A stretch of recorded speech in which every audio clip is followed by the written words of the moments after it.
السلام عليكم. بهذا الفيديو راح أتكلم عن توب 5 أفضل 5 شخصيات من وجهة نظري في أنمي بونوغو ستراي دوغز.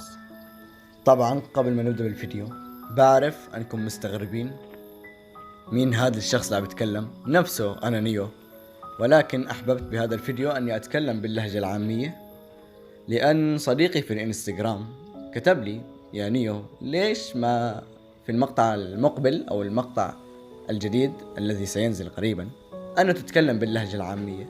وقلت تمام. فسيكون المقاطع القادمة أو السلاسل القادمة مثل سلسلة التوب 5 ستكون سلسلة في القناة سأتكلم بها باللهجة العامية، راح أكون أتكلم فيها باللهجة العامية. وإذا عجبكم هذا الشيء راح أستمر، وإذا ما عجبكم هذا الشيء فراح أرجع للطريقة السابقة.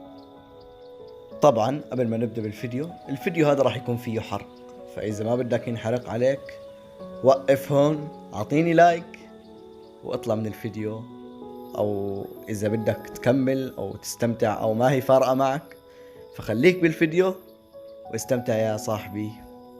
قبل ما نبدأ حابب أنوه على شيء واحد، واللي هو أنه التوب 5 هذا من رأيي الشخصي، ممكن أنت تتفق معي وممكن أنت ما تتفق معي، وإذا في شخصيات أنا ما ذكرتها أتمنى أنك تكتب لي في التعليقات عشان نتناقش في التعليقات. ويلا نبدأ بالفيديو. في المركز الخامس شخصية كونو كيدا. ليش حطيت الشخصية هذه في المركز الخامس؟ لأنه في شخصيات أحسن منه وأفضل منه. طبعا كونو كيدا من وكالة التحريات أو وكالة التحري في أنمي بونوغو ستراي دوغز. الشخص هذا موثوق فيه جدا في الأنمي، يعني مجتهد جدا وشخصيته جدا قوية. القدرة تبعيت هذه الشخصية أنه بيقدر يحول لك أي شيء يكتبه إلى حقيقة، يعني بيكتب لك، يكتب مسدس بيصير معه مسدس. الشخصية هذه جدا قوية، من الشخصيات اللي ما بتستسلم، ولكن حطيته بالمركز الخامس عشان السلبية الوحيدة هذه. والسلبية هي أنه إذا خلص الدفتر اللي بيكتب عليه فخلص الشخصية هذه رسميا بيصير ما لها فايدة، أو ما لها فايدة بتلاقيه خلاص ما بيقدر يسوي شيء، القدرة تبعته ما بتشتغل، بطل عنده صفحات زيادة في الدفتر. فهذا الشيء اللي خلاني أحط كونو كيدا في المركز الخامس، أنه قدرته محدودة. إذا خلص مثلا الدفتر اللي بيكتب عليه خلاص راح، ما بيقدر يسوي شيء بعده. والشخصية هذه كمان جدا جدا رهيب، شخصية فخمة في هذا الانمي. ما بقدر احرق عليكم، عندي حد، ولكن يعني في حرق شوي، قلت لكم القدرة ولكن ما بقدر احرق عليكم اكتر من هيك. اللي بده يشوف هذه الشخصية يروح على الانمي يتابع الانمي. الشخصية هذه جدا رهيبة، تستاهل تدخل في التوب 5 لهذا المقطع. في المركز الرابع معانا شخصية اكو توغاوا. والله ما بعرف انطق هذا الاسم بصراحة او اسم الشخصية، نقول اكو توغاوا. اللي هو الشخصية هذه من افضل الشخصيات في هذا الانمي، من احلى الشخصيات في هذا الانمي، وهو عضو من مافيا الميناء. شخصية قوية جدا، شخصية لها كبرياء، كاريزما، فخامة، كل شيء بهذه الشخصية يمكن ان تقوله بصراحة. شخصية جدا قوية، شخصية جدا رهيبة. قدرة هذه الشخصية راشومون. القدرة هذه بتتركز على المعطف اللي بيلبسه الشخصية، والقدرة هذه كمان إلى عدة أشكال. هي عبارة عن وحش بيتشكل على أشكال حفارة، أشواك وما إلى ذلك. الشخصية هذه أو القدرة هذه قدرة جدا رهيبة، جدا قوية. يعني بدي أقول لكم أنه الشخصية هذه بتدمر أي شيء، أو الوحش اللي في الشخصية هذه بدمر أي شيء قدامه، أي شيء بياكله، رجل، مسدس. الشخصية ما بترحم، وحش ما بيرحم. ولكن حطيته في المركز الرابع عشان السلبية الوحيدة هذه. الشخصية هذه إذا استخدم طاقة جدا كبيرة من الوحش، أو في قدرة صراحة إذا استخدمها هو، الشخصية بصير ينزل منه دم، أو ما بيستحمل الطاقة هذه تبعية الوحش. وهذه سلبية جدا كبيرة، أنه ممكن في القتالات الشخصية هذه تتعب أو يصير فيها شيء يخليها ما تقدر تكمل. فالقدرة هذه بتسيطر على جسمه، ببطل يقدر يتحكم بجسمه، بصير يتعب، بصير ينزل منه دم. فهذه السلبية الوحيدة اللي خلتني أحط الشخصية هذه في المركز الرابع. ولكن لا تستغربوا أن حطيتها في المركز الرابع، لأنه في شخصيات أحسن وشخصيات أقوى. ولكن أكو تاغاوا بيستاهل المركز هذا، بيستاهل يدخل في الترتيب تبع اليوم.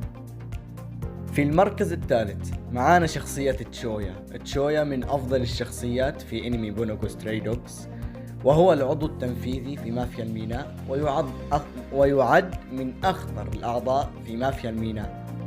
الشخصية هذه ما أقدر أقول عنها إلا أنها شخصية جدا قوية، جدا رهيبة، فخمة وخطير جدا. القدرة تبعيته الزلزال والتحكم بالجاذبية. بصراحة ماني عارف يا أخي إذا هي قدرة واحدة ولا قدرتين، ولكن هو تخيلوا أنه قدرة الزلزال والتحكم بالجاذبية. يمكنه أن يوقف على طيارة، يمشي على حيط، يسوي المهم أنه يوقف أي مكان بدك يعني، على حيط، على أرض، يتمشى فوق سيارة، يتحكم، يرفع سيارة، يوقع سيارة. القدرة تبعيته رهيبة. بس الشيء الوحيد اللي خلاني أحط تشويا في المركز الثالث وهي أنه إذا تحكم في قدرته كاملة أو استخدم كل طاقته، ممكن الشخصية أنها تموت، ما حيكون مستوعب، حيظل يقتل في الجميع لحتى يموت. بصراحة هذا الشيء الوحيد اللي خلاني أحطه في المركز الثالث، وحرام أنه ينحط في المركز الثالث، ولكن في شخصيات أفضل وأحسن. كمان بدي أحكي شان الشخصية هذه، أن الشخصية هذه يمكنها أن تقتل عصابة كاملة بسهولة، وهو لم يستخدم حتى أنه كامل الطاقة تبعيته. فالشخصية هذه جدا قوية، جدا رهيبة، تستاهل أنها تدخل في المركز الثالث. وصراحة يعني الشخصية هذه فخمة، ولكن اللي ظلمها أنه القدرة تبعيته إذا استخدمها بشكل كامل ممكن أنه يموت. فشخصية تشويا حطيته في المركز الثالث، وبحس أنه بيستاهل هذا المركز.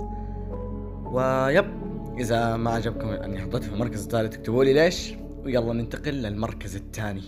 في المركز الثاني معانا شخصية أوتسوشي، واللي هو عم تحكي عنه القصة بشكل عام. الشخصية هذه ليش حطيتها في المركز الثاني؟ هلا بقولكم ليش حطيتها في المركز الثاني. الشخصية هذه من أكثر الشخصيات اللي بتضحك في هذا الأنمي. شخصية صراحة رهيبة وغبية بنفس الوقت. الشخصية هذه قدرتها اللي هو التحول إلى نمر. القدرة أوكي ممكن إنكم تستغربوا من التحول إلى نمر. نعم، الشخصية هذه تتحول لنمر وبتقتل في الحلوين الأشرار. ليش حطيته في المركز الثاني؟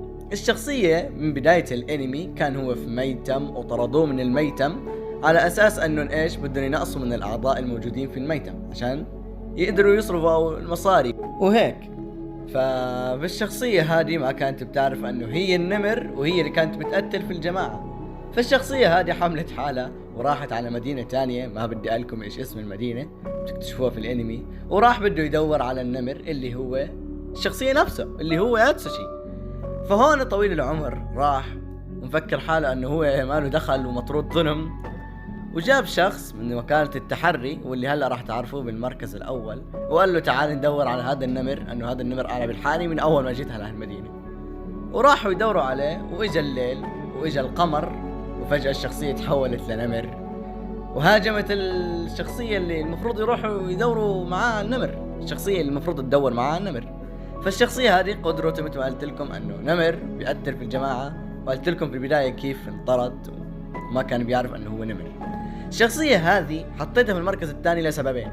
السبب الأول أنه الشخصية هذه لبين ما تعودت على القتال كانت خايفة من القتال، ما ودها وكالة التحري، ضلت فترة عشان تعودت أنها تقاتل، عشان هيك حطيتها في المركز الثاني. والسبب الثاني أنه ما كانت تعرف تتحكم في النمر، ما كان بيعرف، قصدي الشخصية ما كان بيعرف يتحكم في النمر، يعني مو فاهم أنه هو نمر، أنه بيقدر يقتل، مو متقبل طريقة القتل أنه يقتل. فهذه السببين حطيتهم عشان هدول السببين لحالهم بكفوا عشان أحط الشخصية هذه في المركز الثاني. وصراحة أنا بشوف أنه بتستاهل هذه الشخصية أنه تدخل في المركز الثاني، لأن طولت كتير عشان طلعت قدرتها ويعني كيف بدي أقول بدت بدأت تدخل جو القتال وهيك، كل شوي بيرتبك او بيصير معه اشياء وما بده يقتل، لكن بالاخير الشخصية صارت رهيبة بدأت تصير فخمة اكثر واكثر مع مرور الوقت في الانمي هذا. فشوفوا الانمي وشوفوا الشخصية واعطوني رأيكم فيها. الان ننتقل الى المركز الاول. وفي المركز الأول الأسطورة الذي ينزل المقاطع بشكل يومي وهو أنا. لا خلاص والله ما بعيدها، بس حبيت أمزح شوي. في المركز الأول شخصية دازاي. صراحة الشخصية هذه تستحق وبجدارة تدخل في المركز الأول. شفتوا الشخصيات اللي تكلمت عليها قبل شوي؟ كل الشخصيات شيلوا الصفات تبعيتها وحطوها في دازاي.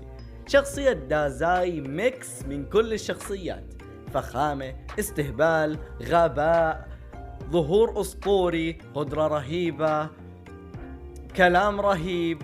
شخصية ما بتتوقع منها أي شيء، بأي ظهور إلها لازم تتحمس. قدرة الشخصية هذه اللي هي إلغاء قدرة أي شخص. شفتوا أتسوشي قبل شوي وقت قلت لكم أتسوشي كان رايح إلى مكان، دازاي كان عارف انه اتسوشي راح يروح لهذاك المكان.